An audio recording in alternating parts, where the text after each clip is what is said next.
Hello दोस्तों, स्वागत है आपका अपने यूट्यूब चैनल स्टूडेंट की पाठशाला पे। मैं हूं मोनिका और मैं आपके लिए साइंस के कुछ इंपॉर्टेंट क्वेश्चन लेके आई हूं। दोस्तों, ये क्वेश्चंस ऑलरेडी एग्जाम में पूछे हुए हैं और आई होप कि आपके लिए क्वेश्चंस बेनिफिट्स होंगे। चलिए स्टार्ट करते हैं आज का क्लास। हमारा पहला क्वेश्चन है, प्रोटीन का खोज किसने किया था। पहला क्वेश्चन क्या है, प्रोटीन का खोज किसने किया था। विटामिन का खोज तो फंक ने किया था, पर प्रोटीन का खोज किसने किया था, ये किए थे मुल्डर ने। किसने किया था, मुल्डर साहब ने ये प्रोटीन का खोज किया था। ठीक है, आई होप कि आपको क्वेश्चन ये याद रहेंगे। मुल्डर साहब ने किए थे प्रोटीन का खोज, विटामिन का फंक ने किया था। ठीक है, नेक्स्ट क्वेश्चन है, दूध में कौन सा प्रोटीन पाया जाता है। तो दूध में कैसीन नाम का प्रोटीन पाया जाता है। और ये भी क्वेश्चंस आते हैं कि दूध में कौन से विटामिन नहीं पाया जाता है। तो दूध में विटामिन सी नहीं पाया जाता है, बिकॉज आप लोग को पता है कि विटामिन सी नींबू में पाया जाता है। ये एक तरह से एसिड होते हैं, तो एसिड तो दूध में पाए नहीं जाएंगे। ठीक है, तो दूध में कौन सा प्रोटीन पाया जाता है, तो कैसीन प्रोटीन पाया जाता है। हमारा थर्ड क्वेश्चन है, दाल में कौन सा प्रोटीन पाया जाता है। हम लोग को पता है कि दाल में प्रोटीन पाया जाता है, बट ये नहीं पता है कि दाल में कौन सा प्रोटीन पाया जाता है। प्रोटीन के भी बहुत सारे प्रकार होते हैं। ठीक है, तो याद रखेंगे आप लोग कि दाल में प्रोलोमिन प्रोटीन पाया जाता है। कौन सा, प्रोलोमिन। प्रोलोमिन प्रोटीन पाया जाता है दाल में। ठीक है, नेक्स्ट टाइम से आप लोग याद रखेंगे कि प्रोलोमिन प्रोटीन कहाँ पाया जाता है, तो दाल में पाया जाता है। हमारा फोर्थ क्वेश्चन है, त्वचा, बाल और नाखून में कौन सा प्रोटीन पाया जाता है।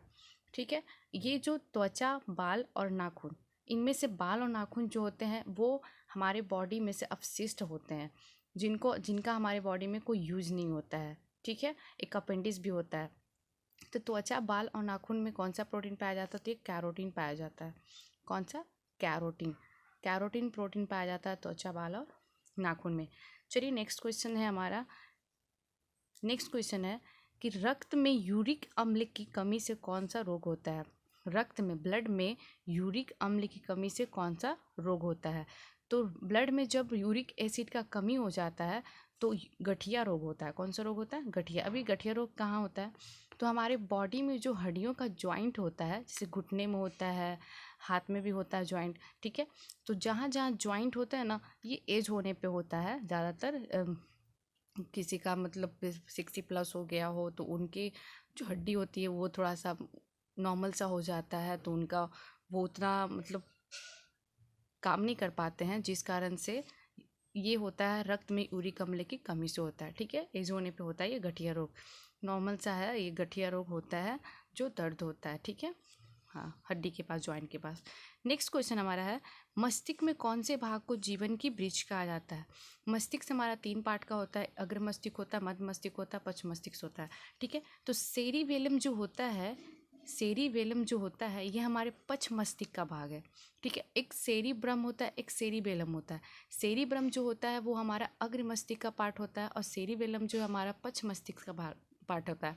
ठीक है, ज़्यादातर जो काम होता है हमारे बॉडी को बैलेंस करना, या फिर जो श्वसन ये सब होता है, जो नियंत्रण करता है, कंट्रोल करता है, ये सारे काम जो हमारे पश्च मस्तिष्क का होता है। ठीक है, और अग्र मस्तिष्क में तो जो खाना होता है, भूख लगना, प्यास लगना, ये सारे चीज़ होते हैं अग्र मस्तिष्क का काम। और हमारे जो सेंस ऑर्गन्स होते हैं, यानी 5 जो सेंस ऑर्गन्स होते हैं, इन सेंस ऑर्गन्स का जो कंट्रोल करने का काम होता है वो मध्य मस्तिष्क का होता है। ठीक है, आई होप कि आपको याद रहेगा। और जीवन की वृक्ष जो कहलाती है ये हमारा सेरिबेलम पार्ट कहलाता है, जो पश्च मस्तिष्क होता है। चलिए दोस्तों, नेक्स्ट क्वेश्चन पे आते हैं। हमारा नेक्स्ट क्वेश्चन है कि मानव शरीर का एकमात्र अंग जो पुनः विकसित हो सकता है। पुनः विकसित हो सकता है का मतलब क्या हुआ, पुनः विकसित होने का मतलब क्या हुआ, जो हमारे बॉडी है वो उसका एकमात्र अंग जो है जो पुनः विकसित हो सकता है वो है यकृत, जिसे हम जिगर भी कहते हैं।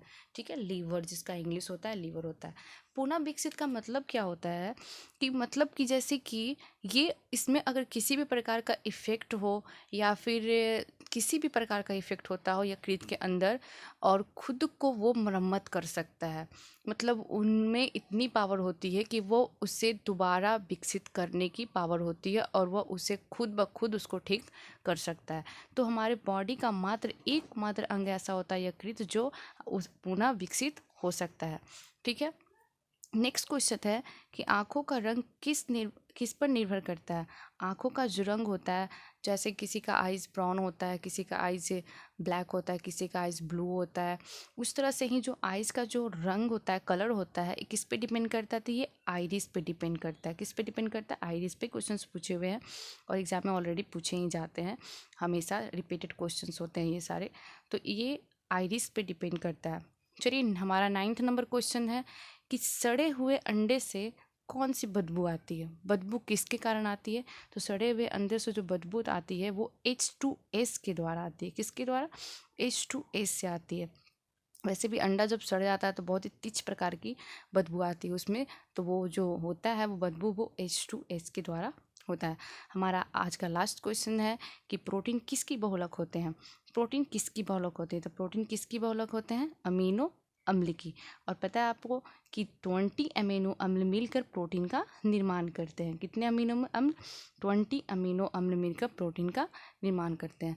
और आज का ये लास्ट क्वेश्चन था। आई होप कि आपको ये सारे क्वेश्चंस अच्छे लगे होंगे और आपके एग्ज़ाम के लिए बेनिफिट्स होंगे।